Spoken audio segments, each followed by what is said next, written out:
Hello po guys! So for today's video, bibiling nga po pala kami ng ihaw-ihaw dito po sa tindahan ni Tita Jong.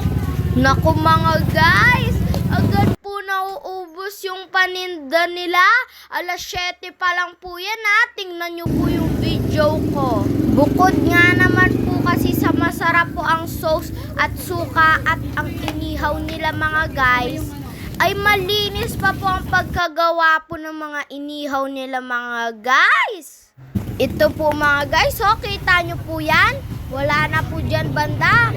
Tapos naman po dito, konti na lang po. O yan, tokwat baboy, sisig, dinakdakan, tokwa, tsaka po yung mga, ano mga guys ha?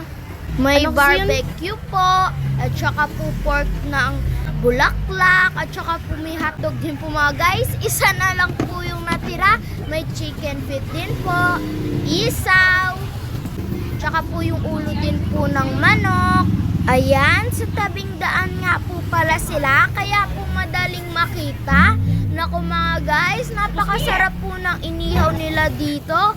Lalo na po yung barbecue, kasi po hindi po siya sumasapal at juicy pa. Sa isaw naman po, talagang napakalinis at napakasarap.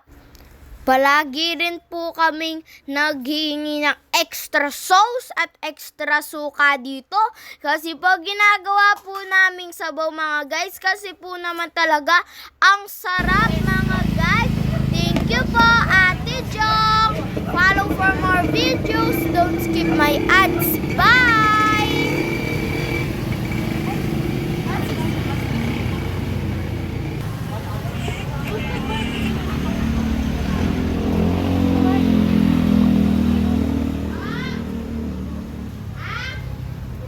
Guys, paubos na po yung tinda nila dito. Ang sarap po kasi ng sauce at suka nila.